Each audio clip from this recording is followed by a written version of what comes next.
Are we live?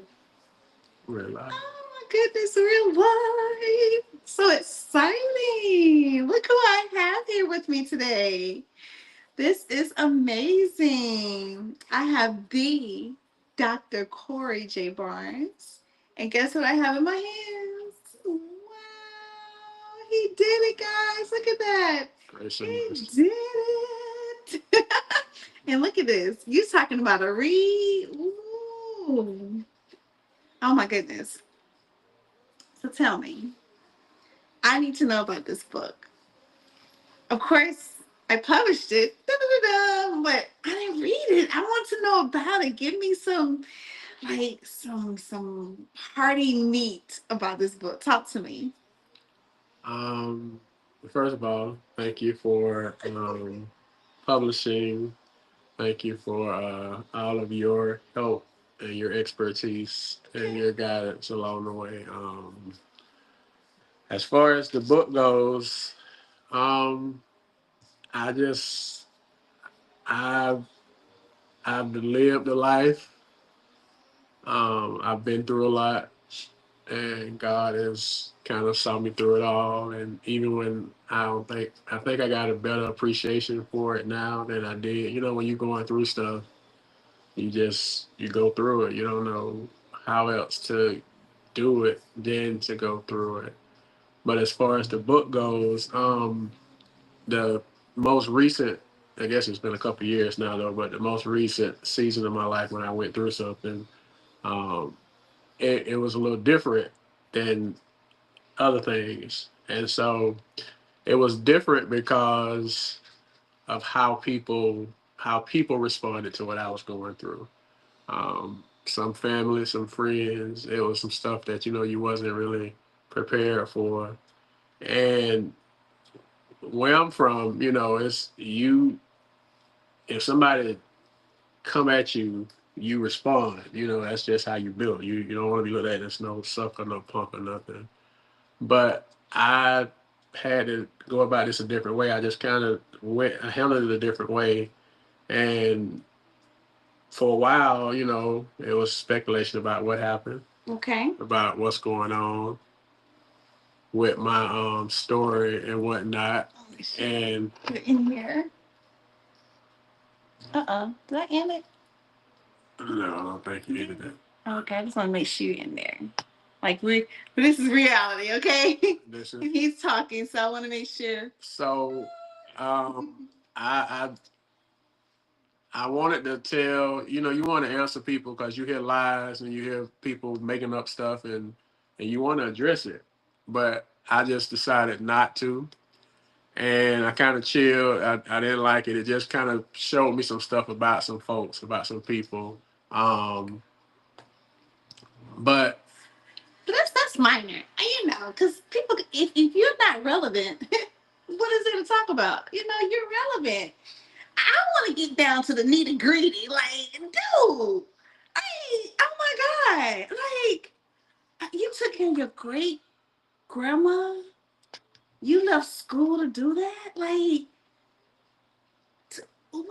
I mean, tell me about. Just give. Don't tell the whole story. We want people to buy this. 346 pages. They need to buy it. But give me some of that testimony. Like God was, He allowed you to go through. So give me some of that testimony that blesses Him. Because this is really not about you. This is about giving God the glory. So give me some. Give me some of that. um, I do agree with you about the fact that it's not my story to tell anymore, which is the whole point of the book. He finally told me, it's like, this is not your story anymore. It's not for you to keep to yourself. Um, Keep talking. because people speculated on what was going on and what was, and I just felt like it wasn't people business. My business is my business. But God told me that was, it's selfish. That's selfish, and you're selfish, and I didn't bring you through all that I brought you through for you to keep it to yourself. So like you say, me, um leaving college to see about my great grandmother. My great grandmother, I was at Tuskegee University on a football scholarship, and I got a call from back home, back in Lakeland, Florida, where I'm from, that my grandmother was, she was in early stages of dementia, and she was, Wow. somebody saw her walking down the road. She was walking down the road in a nightgown. And, everybody knows me in Lakeland. So a lot of people kind of used to see about my grandma. So they got her home that day. And then they kind of called and was telling me about it. And at that point, I just, the lady who did everything for me, I just didn't feel like me being in school was where I needed to be at the time. And so I left. How was that walking away from all of that? How was that for you to walk away It from all was tough because it was my dream. That was my get out. Where I came from, I came up with nothing. Came into projects, and I felt like going to college was my way out. Playing, and I couldn't afford college, so playing football was going to be able to fund for it. And so when I had to leave, it was tough. And I love Tuskegee, still love Tuskegee to this day. But I mean, family for me, it's always family over everything. And my grandmother had sacrificed so much for me. My grandma raised me. She was 95 years old, raising me and my sister. So to me, it really wasn't a decision. But so She's yeah, got to be an angel, right? 95. she's still blessing me now. Still blessing me now. Yes, ma'am. So when you all see me say thank you, hashtag thank you, Dora, that's what I'm speaking of. Cause Dora took real good care of me. She's still taking them prayers. I know the prayers still now are blessing me now. But You're gonna make me emotional. So you're in college and you're able to walk away from what young kids like. I got a senior. Let them get to college, so you're able to walk away, a senior in high school, but you're able to walk away from what could really set you free, set you up for liberty to go back and take care of your great grandmother. Wow. Wow. Take me back to some of the childhood, just a little bit. I don't want to reveal all this. This is good. But take me back to some of the childhood. Some of the stories you've shared with me. There had to be something for you to have this stick to itness kind of personality to say, I'm going to stay on the course of a plan. We already know the angels were encamped around you, but what was it in you? Was it grit? Was it perseverance? What was it? Prayers? What was it in you to say education obviously was going to be my ticket out the door? Tell us a little bit about that. um, well, once again, I grew up with nothing. I grew up with we were poor. I lived in the projects. We moved around a lot, but the thing about it, when you're growing up and you're going through that stuff, I don't think I realized that I was in that situation till probably fourth grade, and I kind of talked about it in the book when it was a carnival at school, and you just had to have money for it, and I couldn't afford it. My great grandmother couldn't afford it. She was raising me and my sister Pooh with on her Social Security, and my grandma used to collect cans, and she used to always collect cans. Everybody in Washington Park knew she collect cans, and that's kind of how she, I guess, as you would say now, supplemented her income. And so, she was a can lady, she was a scraper lady. She just did little stuff, and I think that seeing her kind of instilled, not really knowing it then, entrepreneurship and trying to have other stuff going. But I remember one day she used to always go like on Saturday to get her cans turned in, and for whatever reason this day she went on Thursday, and so she brought me. I was leaving out the house Friday morning, and she asked me to come sit down, and I was like, yes, ma'am. She was like, why you didn't tell me about your thing at school? And I just kind of dropped my head because I'm like, why you in? So she reached in her purse and she gave me a $5 bill, which back then $5. Yes. And I'm like, grandma. She was like, you go and you enjoy yourself, and don't ever worry about you know this. Don't worry about that. And I went, and part of the money I spent, I bought a book. And so she was waiting on the she was waiting on the porch when I came home, and I read her the book, and she was like, "Why you?" Cause I don't know, but that was kind of so stuff like that. That's so when it was time when I had to leave Tuskegee, to me it really wasn't a choice because of all stuff like that she did. That she always made sure that I was straight, my sisters were straight. So that wasn't that it was a really a small thing to me, even though in the scheme of things it was a big thing, but it really wasn't when I'm doing the comparison. So obviously you were a reader and you went and purchased a book. I'm sure that really touched her heart. By her growing up in the era that she did and being the age that she was she a reader, writer? Was she fluent in her education? Or did she see that that was your ticket, being that something that she didn't have to ensure that you had it?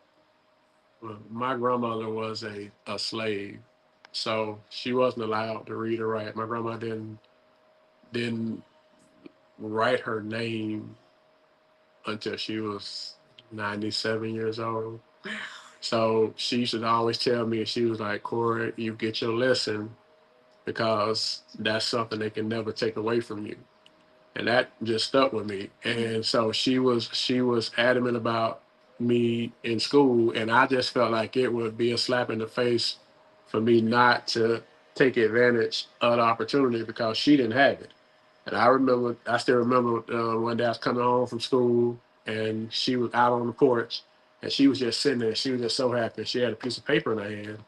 And, I used to always come home and tell her, how school went. I would read the newspaper to her because they knew I liked to read at Rochelle. So my fourth grade teacher, she would get the newspaper for me.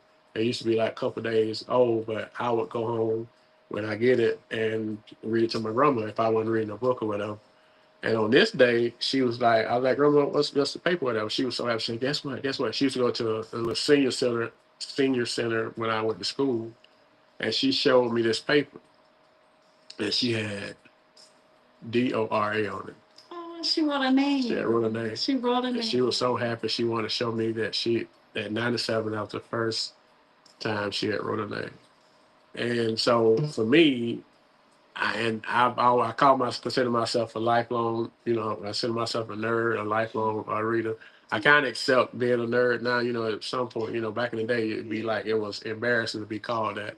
But I take it as almost like a badge of honor because I feel like every time I read a book, every time I write a word, every time I get a degree, whatever, it's honoring her because of what she couldn't do. So I'm gonna always be in that space because of just it's just almost like a tribute to her of what she couldn't do. So what's interesting is your great grandmother was able to write four letters, her name, and you penned so many words in this book. And this is amazing. This is literally breathtaking. Even as I was going through it, because I'm excited to dig in, and I just don't want to reveal any secrets to the people who have purchased your book. Tell me a little bit about your football career because I've had the opportunity to meet the C CJ Barnes, and so that's amazing. And also had opportunity to meet your father. So it seems like there's a lineage of this football abilities and desires. Tell me a little bit about your football career and how this may have had a domino effect into your son's life, as well as how it preceded your life with your dad. Well, with football is a big deal in the Barnes kind of family lineage, and I always tell people that um, I'm probably the third if we're ranking players. They do rankings nowadays all the time. I'll probably be the third, ranked third in our family. My Uncle Mike would probably kind of disagree with it, but CJ would be first, my dad would be second, and then I guess I would be third. My dad played at Kathleen High School, I did not know and that. and he was a pretty I good. did not know that. Yeah, he was a pretty good player. He was undersized, so my dad played at Kathleen, but he was undersized and he played offensive line. And so, even though he was really good, he wasn't big enough to go to college. And so, and also when he turned 15, they had me. Him and his mom had me. So him and my mom had me. So you're 15 years old with a child. Mm-hmm. So life changes. And so my dad made a decision to go to the military, to the army, to make sure I was taken care of. So he never got to fully maximize his football career. And then I went to Kathleen, and then I wasn't able to maximize my career because I was not able to play on my senior year because of things that was going on personal that I had to attend to as related to my mom in a situation that she was in that I kind of talk about in the book. But the way God works is I wasn't able to maximize. I was able to go to Tuskegee, but I ended up coming back because I didn't finish high school because I was kind of seeing about my mom, and then I didn't get to finish Tuskegee because I was seeing about my great grandma. But the way God works is CJ came along. CJ was able to finish high school. He was able to Finish finish college, college. He had a great college career. and now he's where? And and now he's finished. He had a great career at Duquesne University, and now he's a first year law student A at blessing. Cooler Law School. So the way God works, You running past that. These, to me, all I keep hearing are blessings. Like it's a blessing after blessing after blessing. That's good. You not know the statistics of the average young black male, one who don't finish high school. Not to say you have to go to college, but don't finish high school. Then to finish college and now be in law school, unwed, no kids, in his right mind, not on drugs, not in prison. Come on, man. Not smoking, these are blessings. And I feel like because everything happens for a reason. You had to be here. So God used your parents to bring you here. And yes, they may have had other desires and dreams, but then because of generational blessings, look at how this has matriculated to your son. That's a blessing. it is nothing but a blessing, and I'm just thankful that God has kept him and allowed me and my dad to share. Like I've told you, like I'm so happy and so proud of him that he got to go to college and live his dream and play football. And you know how much I used to love to watch him play on Saturday and go watch him play in Pittsburgh. But I told you, I said my dad probably enjoyed it more than I Yeah, I did. think My, so. my dad, he really enjoyed being there and watching it. So even seeing my dad They have on a enjoy paraphernalia and it, everything. yeah, him and my Duke's son, they go and they looking like retired people. They got all of the cane stuff on head to toe, but he just really enjoyed it more, and I enjoyed him being able to live through CJ and see it and be a part of that. So I think them two and then their connection and kind of how they are with each other, that also did it for me too. But yeah, I mean it's been great that football has been able to take care of my family and take care of CJ to the point that it has. Speaking of your dad, and that's an amazing man. He he did a darn good job to be that age and to not walk away, but to put things in place to make sure you're good. That's amazing. Your dad is an amazing guy. Tell me a little bit about your father. Um, Don't give us the First of all, goods at the book, but tell us. He's a good guy. and my dad is a amazing provider. He's just a good person. My dad is real big on family. He's not a loud person. He's not a talkative person, and I kind of got that from him. Um, but he's a very determined. He's very disciplined, and he's very consistent. And I mean, like I say, I respect him so much because he's 15 years old. I mean, you're Yeah. you're in 10th grade. You should be enjoying high school and everything that comes with it. And you got a child, and so now life changes for you forever. So who knows what my dad's like very probably if we go off of intelligence in the family, my dad would be one. I don't put myself one on any of that stuff. My dad is a extremely intelligent man. He's able to do logistics and do a lot of different things in the army while he was in. But who knows what he could have did? Mhm. Who knows where he could have been if he didn't have to, see about me. Same thing with my mom. They both 15 years old, but it was his responsibility. He didn't run from it. I took a lot of notes from him on making sure that no matter what goes on, you make sure that you see about your child. So even when CJ, when me and his mom didn't work out, it never was a doubt. It never was even an inkling that I wasn't going to be there for C. Um, no matter what it was with me and his mom. And then I know that I got that from my dad because he was always there. I never had to worry if he was there, if he was supportive, whether he was in Atlanta, I was in Lakeland, he was overseas, whatever. No matter whether the distance was there, near or far, it was never then or now. It never was a question. My dad, that's when I do my hashtag. Thank you, pops. That's me saying, Dad, I appreciate all you've done, and I just want you to know, I know the sacrifice you made, and I appreciate all of it. That's the key word, sacrifice. And even with your mother, because God in His Word, He tells us that He's ultimately our mother and our father. He is the one that allows our parents to be stewards over us, but we're ultimately His children, God's kids. We're His kids. And with that being said, He picked your mother. He for such a time as this, because He knew.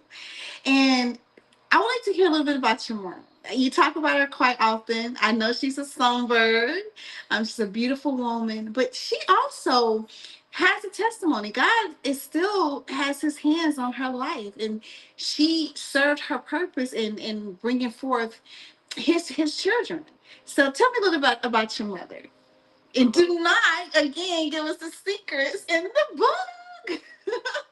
Well, I mean, once again, my mom, 15 years old, she got a son, and from her and from a lot of other people, I almost killed her because of how big I was when I came out with my big head and whatnot. So, um, I laugh, but uh, did that child? yeah, Whoop, yeah. yeah, I mean, you can understand. So, just for that alone, just bringing me in the world, I'm eternally grateful and thankful to my Mhm. mom. My mom has always been my biggest supporter. She's always been my biggest cheerleader. Um, Life for my mom it ain't been easy. She's had to deal with a lot. She's had a lot of trauma herself. And when we go through life and we go through trauma, we deal with it in different ways. Right. Everybody finds different things to cope. Right. Because we're all either going through something, Yes. we're in something, or we're coming out of something. Now, all right, now And preach and that. so Preach I that appreciate verse. it. That's the word. But that I mean We we all all go we all through. go through it, right? Yeah. And so I think the older I got, I started to understand my mom when I because she had a lot in, she because and I think that's kind of why I trying to dealt with mine the way I did because she kind of the same way. She just kind of held stuff in, and that's not always the best way to do it. But what else? That pride, that ego, that kind of stuff. But my mom she's always been. She's just trying to make the best. She's just trying to live and be happy and just I think she has probably a lot of regret with how life has turned out and how things have turned out for her. But there's a but, But because God is but not done.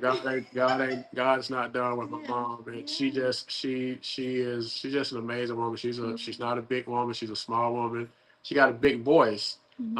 My grandma used to tell me, and I still hear about it now, about how my mom was such a great singer when she's come up in the church, and they used to ask her to come to different churches to sing and stuff. And so I just even with her, if I don't come along, who knows what her voice could have took her because she was that talented, but she had a child she had to see about. Now, my great grandmother raised me because my mom was only 15, so she was still a child, still trying to figure life out. Um, but my mom always loved me. She always made sure, she she would fight you. She literally was fought about the fighting dude at Lake Gibson behind me. She don't play about me, and I love my mama to death. I pray for her daily, and but she's an amazing woman. She just life happens to all of us, and we just have to kind of deal with it. But I mean, I I'm appreciative for my mom and my dad, but I honestly I wish that life they would have been able to have a chance at life. But then I know that means I wouldn't have been here. But at 15, that's tough to have to start your life at 15. So, but we do know God is a redemptive God, and nothing just happens, and all things work together for the good of those that love the Lord. So just looking at your mom and seeing her still here and still singing and still able to see you guys matriculate to be adults, it's a blessing. And then to see your father and all the great things that he's been blessed with, because you got brothers. Tell me about your other family here. And you got a sister and who's doing some amazing things. To give us a little bit about them too. They're doing some. Well, actually, you have. I know your sisters on your mom's side, but your sister and your dad and your brothers. Tell me a little bit about your siblings. They all seem like great and wonderful people that you mentioned in the book as well. so yes, that's true. So on my mom's side, my oldest sister is Pooh, who just had a birthday. Happy birthday! So Birthday turn up, Pooh, Pooh. she turned me big five on 750 Club now. My baby sister, Ronessa, she's 6 years younger than me, and so we all three of us were raised in the same house, and I was the oldest. So when you're the oldest, no matter what happens, Yeah, it's your fault. So I took a lot of took a lot of L's from my mom behind my baby sister Nelson specifically. But and on my dad's side, I have four brothers and one sister. My oldest sister on my dad's side is Kiki Aquarius, and then my brother Jeremiah, Jonathan, Josh, and then my favorite brother Jordan. So yeah, so we and all of my sister on my dad's side is in Lakeland along with my other two sisters, but all my brothers are in Atlanta. So I'm the oldest out of on both sides. Oh wow! Yeah. So but they're all doing great. They're all doing great. But life is so everybody's trying to figure out life Right. and get into their sweet spot, and you're always trying to evolve and grow. But all of them are doing well in their own rights, and love all six of them, seven of them. Sorry, all seven of them just the same. I want you to tell us, because there's so many pearls in this book. I'm just like, oh, this is so good. Um, but two things. I want you to tell us one thing, if you could look back, that really was like the turning point in your life, in order to get you here, to get you here. What was one thing? I think it was the time, because you kind of alluded to it with the going to the bookstore. But I also think about the time you wrote in here about collecting the coins so you can play. But just what was that one thing outside of the family members that just is like, this is the point where I realized that brought you here? The educator, the leader in the school system, the writer, the mastermind, the money maker, the man of God that you are, the man of valor that you are. What was that one changing turning point in your life that can say brought you to here, to these 346 pages? What was it? Um, that's a tough question. Ooh, that's a tough question. One, I don't. Was it the time you missed a meal and you're like, this is never gonna happen again? Was it the time you want to play sports, you got them coins together? I just know. I know that. Or even I the said, time you was in college and you had to run to take that test and that professor was like, the elate What's up? What was that moment? That moment. I guess it get. I don't know if it was one more. I think it was probably a multiple moments. But shout out Dr. Willie Fluker, Tuskegee University. The one that wouldn't let me take that test, but he showed me to be on Be time on time. is to be late. Um, great guy. I actually want to, at some point, hopefully, I can teach at a HBCU. Dr. Fluker would be that whole different world thing as a bucket list. But I think it may be an accumulation thing. It was that. It was, I grew up in the projects, and it was some nights that I didn't eat because, being the oldest, I had to make sure that my sisters eat first. So it's some nights that I didn't eat. By the time the food came around, my mom was working. So it was my job to see about my sisters, and if it wasn't anything there, it just wasn't anything there. It could have been the time that my mom that was in the abusive relationship, and I got of age to the point where I could stop that from happening. That time that I got kicked out of school, not because of my grades, but because I was staying home to make sure that my mom wasn't getting. Every time I went to school, I come home and she got a black eye, she beat up. So I stopped going to school because I'm like, dude, you're not gonna keep putting your hands on my mama type stuff.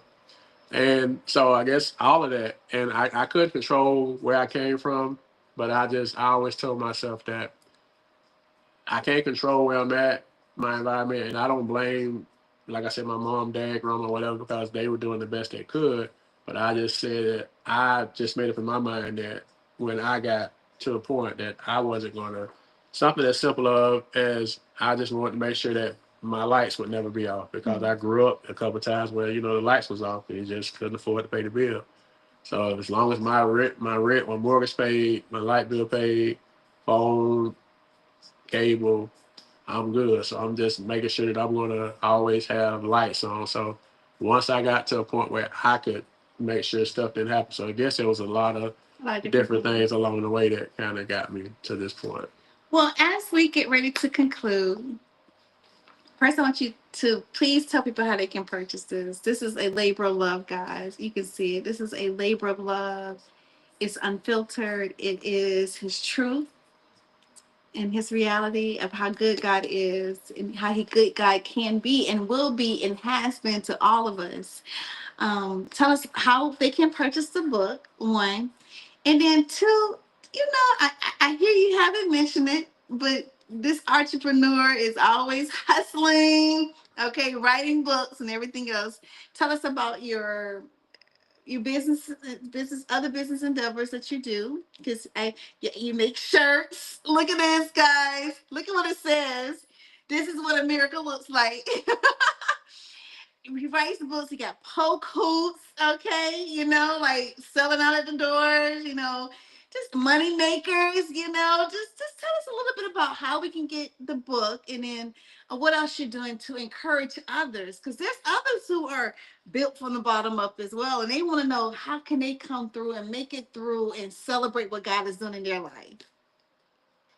Um. Okay. So, as far as the book, you can purchase it on.